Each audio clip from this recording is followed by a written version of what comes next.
All right, we are taking you back in time right away.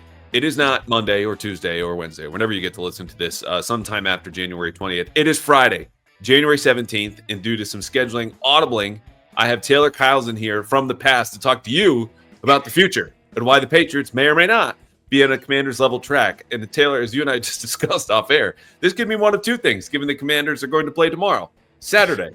Either they upset the Lions, okay, and go to the NFC Championship game, and people think you and I are lunatics for suggesting or even entertaining the possibility that the Patriots could go to the AFC Championship game next year, or they lose. Everyone celebrates a successful season in Washington, and we draw some reasonable parallels. How do you feel about going into this unknown, which will be very known to everyone else who's listening and watching right now? I'm nervous, but hey, if anything, maybe it'll just be a precursor to some crazy turnaround for the team next year if the Commanders actually do manage to pull it off. But yeah, I'm going to be careful-ish with my words, so this doesn't look too insane after the weekend.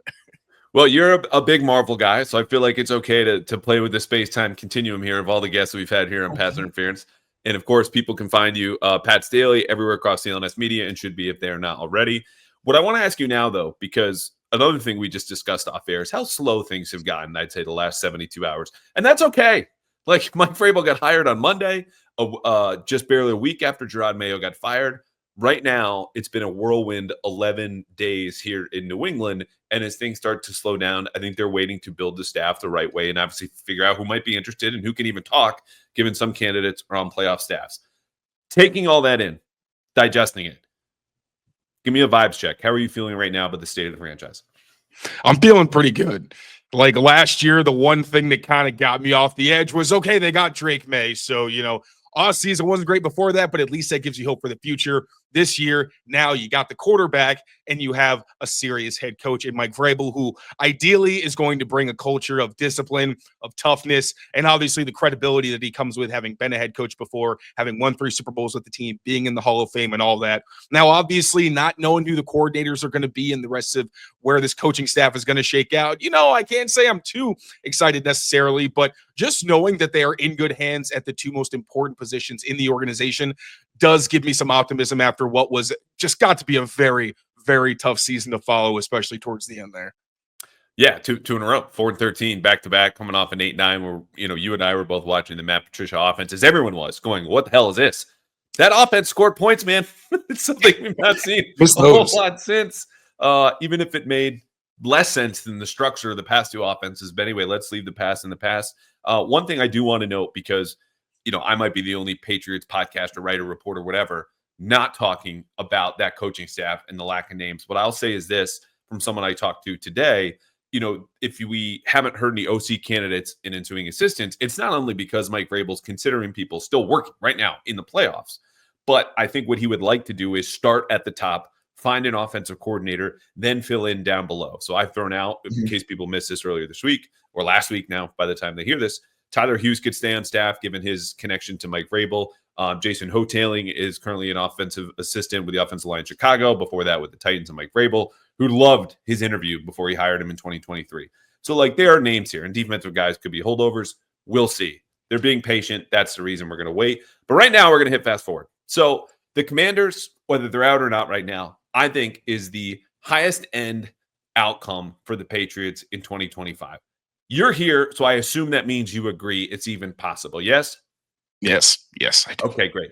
Now, the reason there's a parallel is not because just a young quarterback or you have a head coach. It's everything. A year ago, the Commanders were the Patriots right now. They were a team with a top 5 pick. They led the league in cap space going into free agency. Patriots have over $120 million. That's almost $30 million more than anybody else. They have a new culture-building head coach who's in his second stint as a head coach, as we know, very valuable experience. And they're a franchising that's attempting to kind of just shake off dysfunction like a wet dog who's coming back in the house. So the difference, obviously, is what happens next.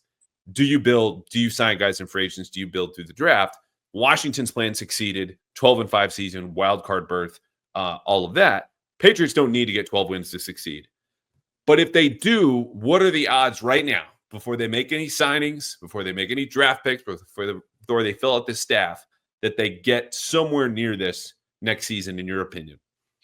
I'll put it at like a 55% leaning towards a 60. I think I'll feel more really? optimistic.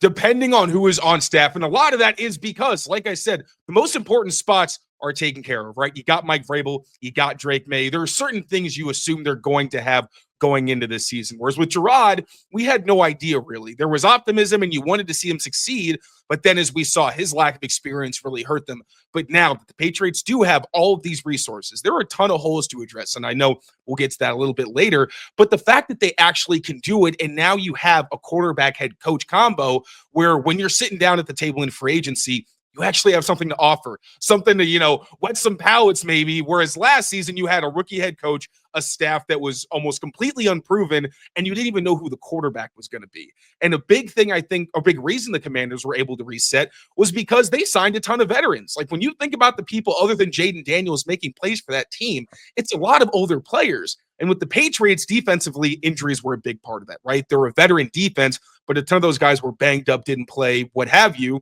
Offense, it really stood out, right? Where it wasn't just injuries, it was just youth at every position, and just it really hampered what they were able to do on a consistent basis because you had so many guys that you couldn't rely on. So I think this year, if you surround Drake Maye with veteran talent, these coaches with veteran talent, less unknowns, and then maybe on the defensive side of the ball, you get healthier, maybe add a couple of additions to the trenches, and then best player available in the draft so you don't have to make the reaches you did last year. I think this is a very different looking team, especially if they do have that discipline and you can maximize the roster the way we saw Vrabel do when he was in Tennessee. Okay, and I'm going to do this for the both of us. Disclaimer: it is still the middle of January. Like, Patriots do not have this roster. They have not gotten near free agency. They don't have a plan yet. They haven't gotten close to the draft. You don't know who's on staff. This is, as it stands right now, based on the tiny bits of information we have, what would your guess be? That said, your percentage there, 55, 60% lean towards they should do this, double-digit wins, push for a wild card spot, is like a factor of 5 over mine. I have it 5 to 10%. Like that's fair. That's fair. And it's not because I disagree with your core tenet of like quarterback matters most, head coach matters second most. You look at that combination, in my opinion, whether it's this year or the next 5 seasons, that's a top 12 pairing in the NFL, period. That's where I stand in my belief in Drake Maye and Mike Vrabel. So that's good. What I need to know, though, is not only that they surround them with appropriate talent, that talent stays healthy, and you've got a weak schedule and you take advantage of it, but you also get a little bit lucky.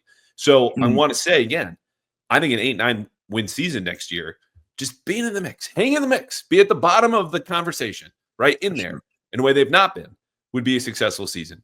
So let's make the case against it really quick, because again, keep ourselves grounded. I mentioned getting lucky. When you look at the Commanders' point differential, and this to me is a really good indicator of your kind of run of play, how often are you really winning down to down versus just kind of getting lucky in the end or winning these tight games based on a bounce of the ball. In a normal season, they would be closer to 10 or 11 wins versus 12. So there's an automatic bump there where they're winning these games late. And you could describe it to Jaden Daniels' bravery and his accuracy and his experience. And there's something to be said for that. There's also something to be said for a Hail Mary where the dude who gives it up is waving to the fans while the offense bum rushes him into the end zone. And you can't count on that year after year. They've been healthy, as I mentioned. This is a team that was better in the trenches compared to the Patriots where they are right now, worst offensive line of the league. And you had a tentpole player, wide receiver, something the Patriots have not had in 5 years. So they are where the Patriots are right now a year ago, but they were a little bit ahead, even if they were picking second ahead of you. And right now the Patriots have the quarterback. Did I leave anything out as far as like the case against the Patriots making this leap moving forward? I think the other one is that the premium positions on offense outside of quarterback are going to be tough to address. And I think Drake Maye is a good enough player that he'll be able to mitigate that as long as you put a lot of support around him in other places. But I keep trying to figure out, how do they get the wide receiver one? How do they get their franchise left tackle? I don't really know, because neither position is super strong in the draft. The Patriots are in a weird spot as well, where it feels like to get the best value for left tackle, for wide receiver, they're going to have to do some maneuvering. And then in free agency, it's basically like, all right, you got some options, but if those are off the board for one reason or another, you're probably dealing with stopgap options. And those are two other factors where I think Drake Maye can carry this, offense pretty far. And then on the defensive side of the ball also, I think just you don't know if a lot of these veterans are going to be healthy. If they come back and they play to the standard we expect, I really think this could be a formidable defense like we expected last offseason.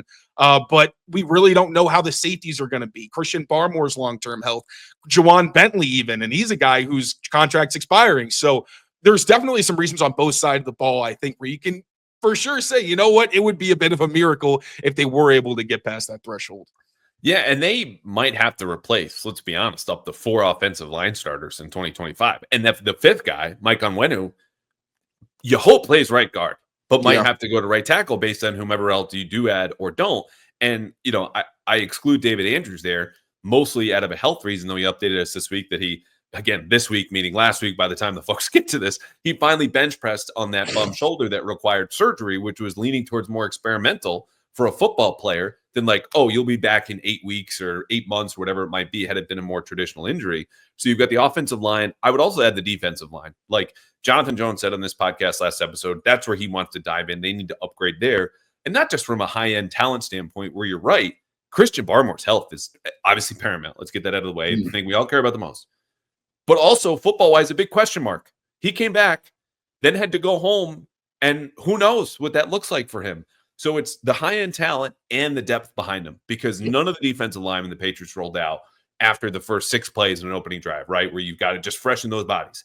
Scared anybody. These are waiver wire claims. Daniel Akewale's playing 70% of the snaps, never done half in his entire career for a single season. So it's depth, it's high-end talent, and some really, really important positions. All right, let's get to your favorite part here. Let's lay out the whole plan, why this will happen, either 55% to you, 5% to me, filling out the coaching staff, reasonable plan, step 1. Who's the OC hire? What are you doing to kind of boost your odds here? Offense coordinator, I think it's Josh. Because when you think about, all right, who do you want to bring in to lead this offense? You want somebody that can and has called plays. You want somebody who can and has designed an offense. And ideally, you'd like somebody with experience developing quarterbacks because you have Drake Maye, right? You don't want to really – that's why the Rams hires kind of worry me. I think Mike LaFleur is a great candidate. Nick Caley is someone they've shown interest in, of course. But they don't have a lot of experience at quarterback. I think LaFleur, his background before he was a coordinator and started working up in the pass game was with receivers, and Caley's been with tight ends. So Josh, I think it's easy. He's a guy where you don't expect he's going to go anywhere. I think the head coach cycle for him is dried up. If he gets an OC job, I think he's just going to take it. And it's a great opportunity for him. It's kind of like another chance to, as someone who was integral in developing Tom Brady, another chance to develop a really talented quarterback who could probably take you to some pretty high heights. So I just think it's the easy answer. I'm sure they're going to, I at least hope they're going to do a thorough search and make sure they have all their options and they know what is out there. But just Josh makes the most sense. He makes the most sense. And again, stick with the Washington parallel, where a year ago, the Commanders had the most cap space. They had a top 5 pick. They've got to rework front office. They've got to retread defensive head coach, culture setter. What Dan Quinn then did was hire another retread head coach who had been an offensive CEO before in Cliff Kingsbury, and set aside the scheme fit, which is obviously very important. But that notion that I've worked with quarterbacks before, I've developed them, I also know how to run the show and fill up my staff is huge, because then that lets Dan Quinn be Dan Quinn on the defensive side of the ball and as the overall CEO, and we'll let Mike Vrabel do the same here in New England, which is what he's best at, as opposed to, we even saw with Bill Belichick, like the limits of the greatest coach of all time came up and were exposed when he had to play offensive coordinator and then dip into that room the year after and be the offensive line coach in 2023. So I think that hire is a great one. And there is some upside to the unknown, right? Sometimes that ticket is a Sean McVay. Other times it's not. I would also go with Josh here. Again, I would also add this. Let's say the plan is to hire Josh or another CEO. He runs a pretty complex system. Like sometimes it just kind of collapses under the weight of its own complexity. If you do sign a bunch of veterans, they're ready to roll with that. And that could provide you with a little bit of edge in those games that could be toss-ups of, we're doing more that you can't account for because our playbook's bigger, because we can afford to do that because we have a bunch of older guys in the roster. Including Hunter Henry and Kendrick Bourne. Kendrick Bourne had a career-high 800 yards under McDaniels. Hunter Henry had a career-high, I think it was 9 touchdowns under Josh. So those older guys can pick it up, and obviously with Drake, he's going to have to come along. But from everything we know, the guy just inhales information. T.C. McCartney called him the smartest guy in the building, so I'm not too worried about it if Mac Jones can figure it out. Was that the most bittersweet quote of the season for you? Like, the 22-year-old is the smartest person in the building. I was like, oh. My exact reaction was just, that's awesome, and just so not awesome. Really kind of unfortunate. Like, the only time that should really be true is if you've got like a high school graduation in the audience, like the 22-year-old who's been held back 4 years is the smartest person because he's been here the longest, and the opposite is true of Drake Maye. He's the youngest, most experienced of them anyway. Great for the future. sad commentary in the state of the franchise as far as TC McCartney goes. Now, first of all, hat tip TC McCartney, who had some role along with Alex Van Pelt in developing Drake Maye. All right, it's that time again. It's that time where I tell you about America's #1 daily fantasy sports app. It's where I tell you can win up to 1,000 times your cash, and you'll be like, hey, Callahan, look, you're just doing an ad read. And I'd be like, you're right. I'm doing an ad read for Prize Picks, but not because it's in front of me. It's because I've been playing Prize Picks for over a year. And as they continue to support us here on the podcast, I'm telling you, it has truly never, ever been easier to join. And this is how easy it is. Looking ahead to the big game. You know what I'm talking about. Rhymes with Super Bowl. You can win not by playing a lineup of 2 player stat projections where you go more or less based on whatever number accompanies that player. You can win by playing 1. That's right, 1 player stat projection. If you put in more or less and you add the free pick Prize Picks is giving you for the big game, where this is all that has to happen.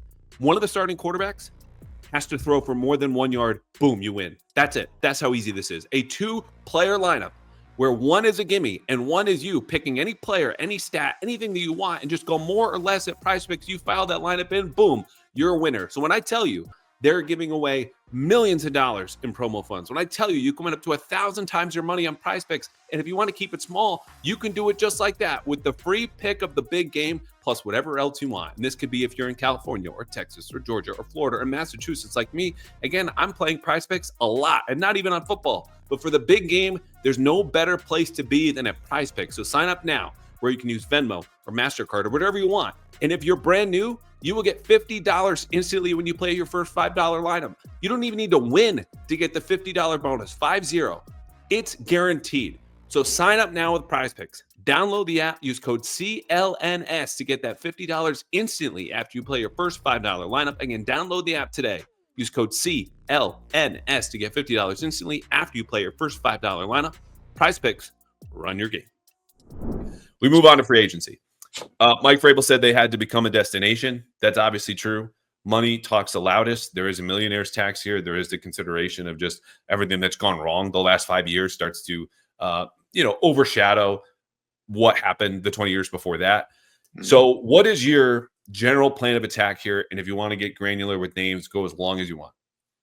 So for the offensive side of the ball, like I mentioned earlier, you need to get experience. You have a ton of young players. I think if anything, one of the benefits of last season was so many young guys got a ton of experience, like DeMontre Jacobs, like Ben Brown, like guys who you would hope would be depth pieces in the future. Some guys are, restricted or exclusive rights free agents, so they need to be brought back that way. But young guys got experience. But this year, enough of that. Get Drake Maye, some guys who know what they're doing, because again, I think that's a big part of why Jaden Daniels has managed to have success in Washington. So first part of that is getting it in the trenches. Both sides of the ball, the Patriots need to look very, very different up front, because it's a big reason they were so bad. You couldn't run the ball consistently, you couldn't protect the quarterback. Now, Patrick McCarry seems like the guy who makes the most sense. Layden Robinson and Caden Wallace, they finished on high notes relative to what the rest of their season was and where they were drafted. But is Mike Vrabel really going to feel confident in saying, a 4th-round pick at left guard, even if you have Cole Strange? Do you think left guard is completely secure? And then right tackle, Caden Wallace might have a future in the league. He's a patient player. He's savvy, needs to be better against power for sure. But I don't know if you want to bank on him. McCarry has played pretty much every position on the offensive line. He's been a left guard and a right tackle for the Ravens. I like that you can kind of hedge your bet there. Or if Mike Vrabel wants to say, you know what, I'm not messing around, get Trey Smith. He played left guard when he was in college. Put him and Mike Nwenu, whether it's David Andrews or Cole Strange in the middle, that's a damn good middle of the pocket. Mike Vrabel has really emphasized that. At receiver, T. Higgins kind of worries me, because I think that Mike Vrabel, he's emphasized the importance of receivers. I don't think it's going to be like other regimes where he just says, we'll figure it out. But you're talking about a guy who may demand like $30 million more than that, going to be one of the highest paid receivers, especially if he comes here. But he also has a history of soft tissue injuries. That's something that apparently Mike Vrabel has very little tolerance for. Are they really going to pay that much money for a guy who might not be available all the time? I'm not sure. So I think Darius Slayton, Nick Westbrook-Akine, not exciting names. Both guys that have played X receiver, at least have experience. Darius Slayton with Ryan Cowden, they're a bit familiar. Slayton is Walter Payton, man of the Ward nominee, gives you something in the locker room. We know that wide receiver room. So much came out of there. You'd like them to be a lot more quiet. So maybe you add Slayton, Nick Westbrook-Akine, a guy who came up, was undrafted in Tennessee under Mike Vrabel and came up and has been a respectable veteran.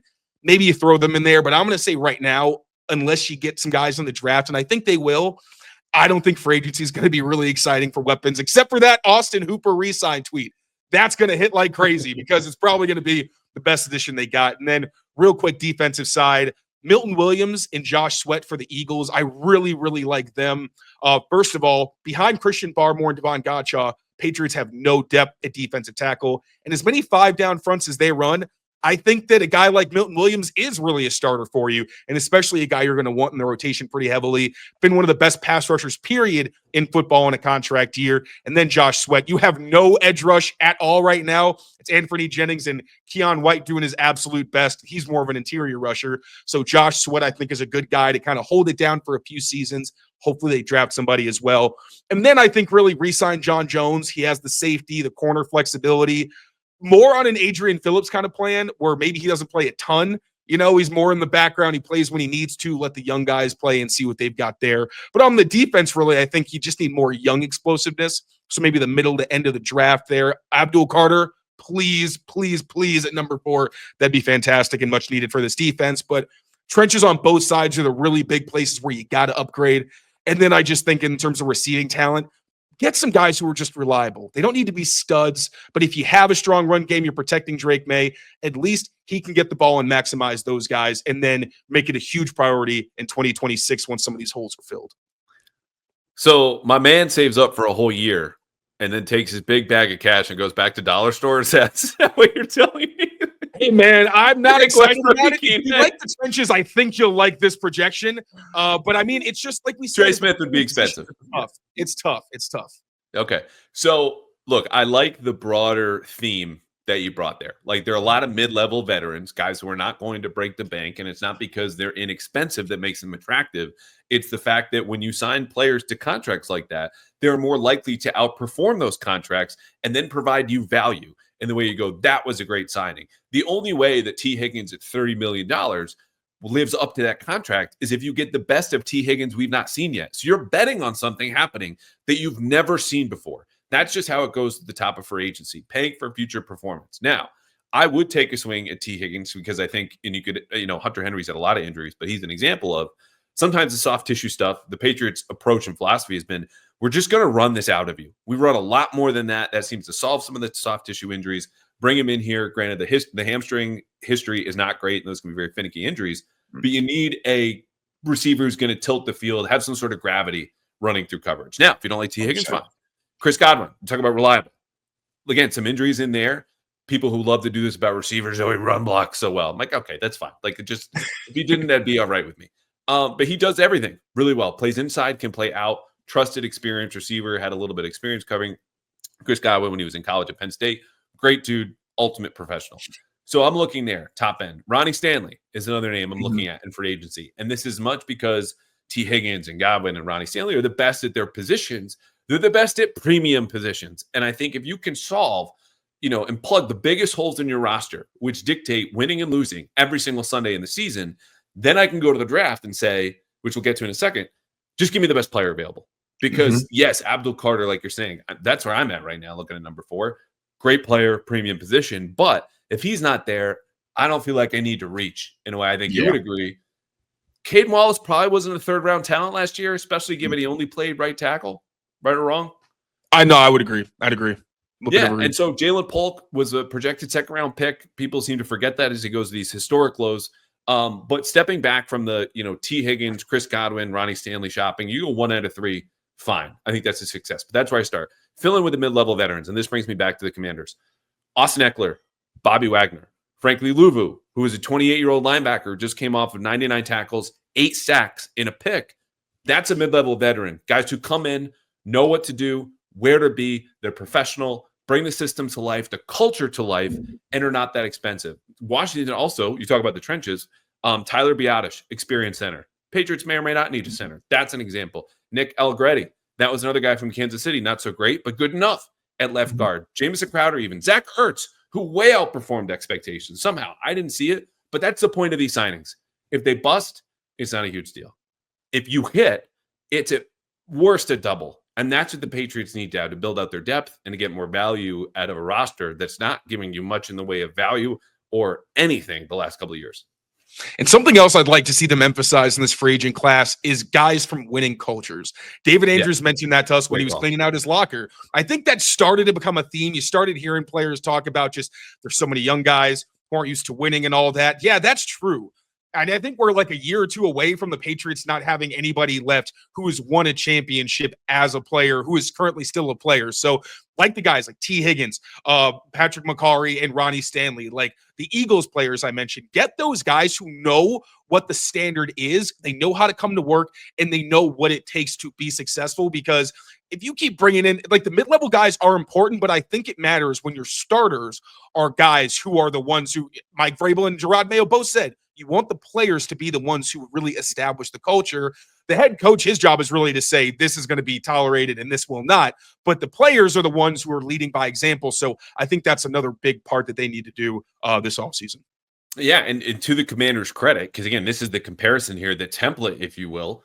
Bobby Wagner comes from a great culture, leader. Austin Eckler, consummate professional. Zach Ertz, like, was in Arizona going, I'm trying my best, but it's the Cardinals, okay? And then goes to Washington with a functional organization and a great quarterback, and then springs back to life. So it's those guys that can provide the residual value. And forget the Commanders for a second. Like, I don't know if you remember this, Taylor, but when I was, growing up and watching the Patriots become the Patriots, some of Belichick's first signings, in addition to the fact he always made the mid-level veteran like a staple of his free agency approach, Anthony Pleasant, Bobby Hamilton, Roman Pfeiffer. This was more expensive, but Rodney Harrison, back end of his career, Tyrone Poole, like all these guys who, again, came in, there was no learning curve. Here's a system, be a part of the culture, drive it. Harrison was a captain his first year. Like that speaks to, I think, kind of in the middle of what you're saying. Like the culture part is important, as well as just like the monetary value of what you could bring, whereas there's not as much risk because we kind of know what you are. And if you surprise us, perfect, because that's what they need to start doing now. There have not been many signings that you look at, aside from maybe Austin Hooper, that you're like, oh, that was a great move. That was nice. That was pretty sweet. Yeah. It's Game Time, the best secondary ticket marketplace you will find for one simple reason. They have a lowest price guarantee. I mean, you could do this even if you want to go to the Super Bowl. Find that exact seat. What's your view? Compare it to another one, but only at Game Time, where you get not only the seat view and the lowest price guarantee, but Game Time picks, where they give you all the best deals right up front, all in pricing. You don't even have to go searching for all these different deals. It's just the best of the best right there. You can find your tickets and go to the Super Bowl or any other event in less than 60 seconds. So what are you waiting for? Download the Game Time app today. Create an account. Use code CLNS for $20 off your first purchase in these lifetime memories. Terms do apply. Again, just create an account. Use code CLNS for $20 off your first purchase. Download Game Time today. Last minute tickets, the best tickets, the lowest price guaranteed tickets to any game, concert, show, playoff, or regular season. Guaranteed. What time is it?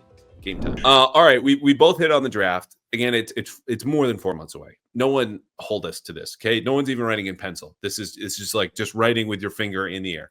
But when you look at this, Disney Channel will. Yes, exactly. Yeah, it goes away immediately.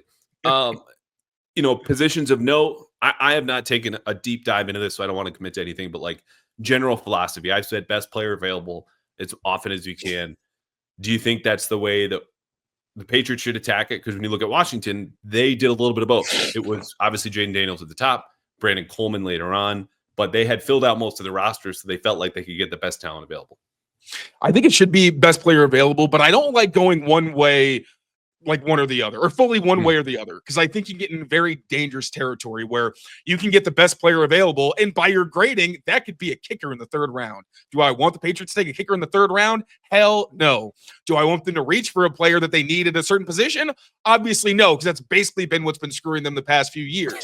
What I would like to see is, yes, I think the groundwork should be best player available, but in the back of your head, understand the spine of your team needs improvement. So you talk about the offensive line, I'd even throw like tight end, really like the middle of the field. Tight end, you got some good players, especially if you re-sign Austin Hooper, but you don't have a lot of young dynamic talent where you expect them at some point to be starting caliber players. You say the same about the defensive line. Not a whole lot of young talent there that you're developing. Linebacker, even if you bring back a Christian Ellis, who takes over if Juwan Bentley has to go down or if he doesn't come back after a couple seasons? Safety, I think Marte Mapu, you see what you have in him. I like Del Pettis as a third-ish, more fourth safety, but with Peppers and Duggar having both been injured significantly last year, What's really going to happen to them long term? When you look down the middle of this team, I think there's a lot of concerns. Running back I throw in there as well. Ramondre Stevenson and Antonio Gibson, they're going to be here for a while, but you'd also like some explosive young talent because Mondre gets banged up. I think Gibson was banged up because his role last season was a little funky in the way that he was used. So obviously you want to add some, I think, young pass catching talent as well. Get Drake Maye, especially in round 3. I think there's going to be some really nice value picks of guys that they could plug in and at least have roles right away. So, of course, no more reaches. I'm really strictly against that, but I also don't think you just pick literally the best player on the board every time. I think you say, okay, if these guys are graded pretty closely, but I really like this guy, and I think he's going to be, a move tight end that we can put all over the field and really be a nice compliment to Drake Maye, I think you want to consider that as well. Yeah, I like it. Like you're talking about providing meaningful depth in addition to guys like the top 2 rounds. As always, you're chasing high-end potential starters. And you mentioned running back as something that I hadn't even considered, but it did remind me how many problems I have as a person, because I'll tell you 2 nights ago, I had a dream that Ramondre Stevenson fumbled for an 8th and 9th time. That guy has not played football in 2 weeks. And I wake up going, oh my God, poor Mondre. What am I talking about? The season's over. It's been over. Like, unless he dropped something at the supermarket, I don't know why this could not have possibly happened. Anyway, I have a lot of work to do this offseason as well as the Patriots, but I think it's a great point. Yeah, and the spine of the defense is something that I brought up before, and we saw it more with the injuries, right? Barmore goes out, Bentley's gone, Peppers is sidelined, and you not only need to just cross your fingers that those guys are available and healthy, but understand that if they're not again, you need better answers than what the Patriots had last year, and specifically at defensive tackle. Linebacker Christian Ellis helped the best way he could, but probably long-term best suited for his original role, of course, special teamer, maybe some dime linebacker stuff if he continues to grow. So, yeah, I think the draft for depth and not just, the best teams, bottom line, thread the needle between best player available and addressing their own needs, not immediately, but in the long term. Because then it's not too much pressure. If the rookie comes in and flops like Jalen Polk did, you're not thinking of him as a plug-and-play guy in the way the Patriots did, and all that pressure's not on him that obviously affected him mentally last year. 100%. And then, the first and second rounds are the only ones where you're really even expecting those guys to be starters year one. Like, I know when we talk about Caden Wallace and Javon Baker and Layden Robinson, we all were hoping at some point they would become starters because, again, there were holes that needed to be filled. But it wasn't fair to say these guys are going to be starters because a third-round pick is someone you hope becomes a quality backup, maybe a kind of guy that's a role player but isn't a full-blown starter. So I think that's also important to keep in mind. First-rounders, yes, they should start right away. Second-rounders, at the very least, should be impact players for you, even if they're not guys who play most of the snaps. But keep in mind, the guys third and later, they're supposed to be developmental guys. It's great if you get contributions from them, but you can't necessarily expect it. So if you can get the best talent in those areas, that's obviously going to increase the likelihood that those people can actually enter the rotation earlier on. Right. Now, a couple more notes, because I think the next thing, okay, free agency's over, the staff's been filled, you've had the draft. Who do you want to be? How do you want to play?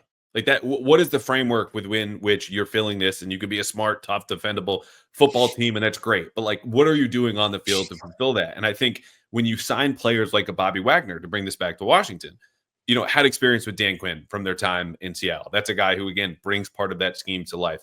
It's a simplistic scheme. You empower guys like Jonathan Allen just to be single gap, attack upfield. This is who we're going to be. Trade for Marshawn Lattimore when you realize, hey, we can play more man coverage than we expected. And offensively, Cliff Kingsbury, shotgun heavy, spread system suited to Jaden Daniels. Let's say they do most of what we're talking about here. How are you changing the Patriots play style again to maximize their chances of just making this wild card push in 2025? I'll say offensively, I want them to maximize Drake Maye. Like anytime they're on schedule, I need there to be the threat of pretty much anything, right? I want there to be a chance that he keeps it. I want there to be a chance that the guy going in motion is going to get the ball. Like I want there to constantly be multiple things the defense has to think about.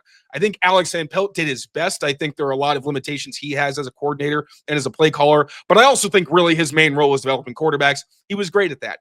Josh McDaniels has been great at most of those things, but I think the amount of window dressing you see in the NFL is at a completely different level where I'm studying Ben Johnson and there's no static plays. The Patriots last year, about like 40% of their plays, there maybe be a shift, but not much else.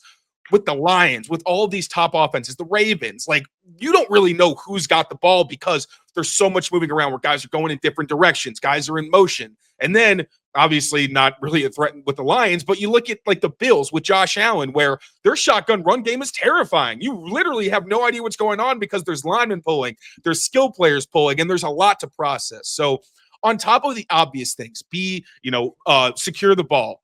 Don't have the fumbles and all those kinds of things. Play tough. All of those, like, yes, what Mayo said, you want to be able to run the ball. What Vrabel's repeated it too. Yes, you want to always be those things. But offensively, I'd like to see them really stress out defenses by just putting so much on their plate. And then with the Patriots defense, honestly, I just want you to get back to basics. Be the type of defense where when other teams study you, it's like, damn, these guys are really well coached. They don't get picked off. The communication's great, and it just seems like everything flows. Because I remember looking at other defenses, and I used to make fun of them. Just be like, oh, my God, you see this guy get blown up when the pick was obvious? Come on, man. Couldn't be the Patriots. Last year, that's exactly who they were. I just want to be able to put on the film and be excited to watch defense again because I'm going to be honest, outside of the explosives and everything they did bad, I stopped watching full games for the defense because I'm like, this is just bad football. This ain't fun. Let me know enough to do my job, but I am not going to, chart this crap. This is not real football. So back to basics defensively, offensively, just be a nightmare to prepare for every week.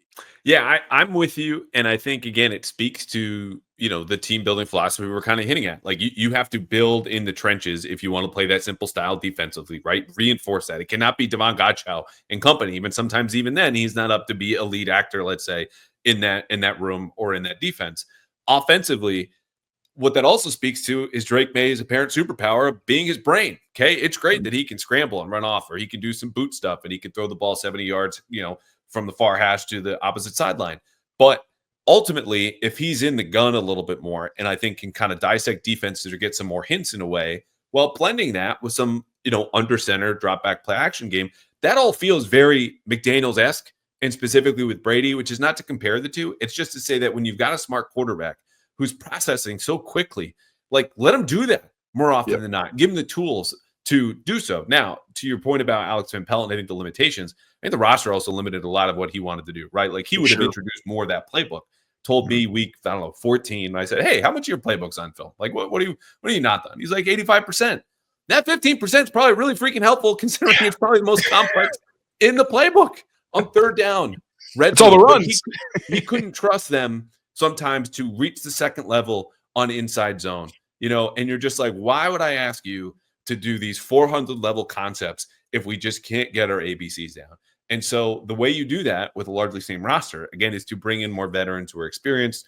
I think the Patriots can do that on both sides of the ball. I'm curious what they'll do on defense because there is more experience there. And I think you still want to stay man heavy with, a tentpole player like Christian Gonzalez. But you need, the corners opposite him to be able to play man to man as well and want to stay flexible. So I'm more open to that. But I think just putting more in Drake Maye's plate and building out with your complexity is a good idea offensively. Anything else we haven't hit on this? Think about what the Commanders did this season, what the Patriots may or may not do next season. I'll throw one at you. The schedule is finally going to be a big help. And the Patriots schedule this year is easier than everyone projected and expected, and that'll happen year to year. But here's some teams on their schedule coming up in 9 to 10 months. The Browns, the Panthers, the Raiders, the Giants, the Titans, the Saints, and God love them, the Jets twice. So stinky. I don't expect much to surprise me about those teams, maybe 1 or 2 or 3. But this is a Patriots team that I think between the cap room, the young quarterbacks here, the reinforcer, culture builder, head coach, and everything else they've got going from top 5 pick, the path is clear. You just have to build the car enough that it can go forward and break when you need to and go when you hit the gas. What did Mike Vrabel say? He wants to be a team that takes advantage of bad football. At least right now, a lot can change in the offseason, right there. A lot. And the Patriots right now are the least talented team in the league. We're talking about it. A lot of resources. They could be a very different team this time next year. So don't want to get too ahead of ourselves. But if they are that team where another team makes a mistake, not only are we going to capitalize by just getting the possession, we're also going to walk down score points. Actually, when an opponent fumbles, we're going to recover it. We're not just going to stand around while the other team goes and falls on the grenade. So if they are that kind of team and they can be advantageous, and then on top of it, Drake Maye another year, hopefully just the discipline overall is tightened up. That's why I really do think they could have that Commanders type season, because yes, it's going to take a lot of luck, but they're probably going to be walking into the season with a ton of luck just because of how things worked out with their schedule. What else do you think about May in year two? Like the discipline, I talked about like, okay, empower him, like process as much as possible. What else do you think we'll see from him, or do you want to see from him next year? I want to see, for one, I will say the way he ended the season, I didn't love. I thought he had some of his worst games. That was a little discouraging, where now I kind of talk about what he could be. I'm like, top 10, 12, just because you can't ignore that, right? You started to see some of the mistakes crept up a little bit, the inaccuracy, where like Austin Hooper, I think he had 4 out targets or stick targets. Every single one was behind him. And one of them, they couldn't convert a 4th down because it was behind him. He couldn't adjust. Like, I want to see the consistency, not only in his execution, but also in the ball security. We made a lot, not even excuses for him. He was a rookie. We understood a lot of the turnovers he committed or turnover-worthy plays were different circumstances. Sometimes he wasn't on the same page as guys. Sometimes it was a wild miss like in the Texans game, but that never happened again. Bonehead decisions like trying to throw away and getting picked off against the Bears. Eliminate the ones that are really egregious and then just bring that turnover-worthy play number down. It was a strength in college. Let's get back to there. But really, it's just consistency, because we know the ceiling is very high. He showed a level of football that I don't even think I thought he was capable of as a rookie. So if he can continue to have that success, but also obviously wean away from some of the negatives, that's where I really think he takes a step. And you're saying, okay, Vrabel and May, yeah, we're talking about a potential like top 8 duo in terms of head coach and quarterback in the NFL. He's one of the guys, because we heard this from Drod all the time, and a ton of other coaches too. And coaches just say this word probably too much, where consistency actually should be the goal, because consistency for him means playing well often. Consistency for most of the rest of the team is not the solution, because you consistently suck, and that's not good. That's bad. In his case, yes, he needed to be more consistent, I think, and that's to be smoothed out over the course of time and growth. And to your point about the turnovers, I was just never going to kill him for that stuff, given all the circumstances, how young he was, inexperienced he was, and what he was also doing to power the offense. He was not just the driver, he was the engine. I will say, though, his play under pressure waned in the last few games. Buffalo, then you had the Chargers, and again, he's not getting a whole lot of help, but that stuff that early in games he was doing really well, handling his business, taking hits, and later would either just walk into sacks or be more inaccurate and a little bit more erratic. And I think stuff that you can control, even if it gets harder. So I think that he's a really tough kid. I think he's a really smart kid. I want him to continue to push those limits in a way that we saw him try to push limits on the field. Can I get away with this throw? Can I find that guy at this angle on the move, et cetera, et cetera? Push yourself mentally, because he knows he's good. He's not chasing good anymore. He's chasing great. Go do that. All right. Did we leave anything else out? I don't think so. I think we covered everything. Good job by us. Well done. Yeah. All right. Good job, at the risk of these teams, because I'm going to spring this on you, already being eliminated by the time this episode is out. Any Super Bowl thoughts? You could do just one team, a pick, a matchup, or what, something you just want to see. No prediction. Just this would be awesome to see team X or Y or whatever. I think Ravens-Lions. The Ravens are just loaded this year, man. I just think they're too talented. Like, I think Josh Allen's playing at another level, but I think the Ravens push past them. And I think even though the Chiefs are the Chiefs, there's a whole lot of reasons why you shouldn't bet against them, especially in the playoffs. But again, I think the Ravens are loaded, and Lamar is playing out of his mind. And then from the NFC, I need the Lions. I need it. I need a serious NFC contender. They've done everything the right way. They're already on the trajectory, and I think they look like the best team in the NFC. So Ravens, Lions. Also, for an offseason where we're saying the Patriots need to reinforce the trenches, that game is going to be a very good example of, old school football still wins championships. You know, I'll say too, like for all these front offices, Lions are on an all-time draft heater. Like just pick any era, any GM. I don't care how many Hall of Famers you want to stack up. Like this team is up there with anybody. The Eagles have drafted exceptionally well, obviously, and their rookies are helping out right now. The Rams completely remade their defense. Oh, they're amazing. Unbelievable. Ravens, always good and up there. Bills, so-and-so. The Chiefs can afford to hit and miss with Patrick Mahomes. But the Texans have also drafted really well. So, like, if there's a lesson to be learned, as there often is come mid-January, the best teams are built through the draft. So this doesn't really dovetail with the rest of what we were talking about because I know these veterans get a bigger head coach, build out the offense. But it's just a reminder, like also sometimes this thing takes time in the NFL. So we'll see. Tayler, a pleasure as always. Great work by you. I hope you enjoy the games that have already been played by the time people get to listen to this. We will have you back. Enjoy the off season and all my best, my man. Thanks, buddy. Appreciate you.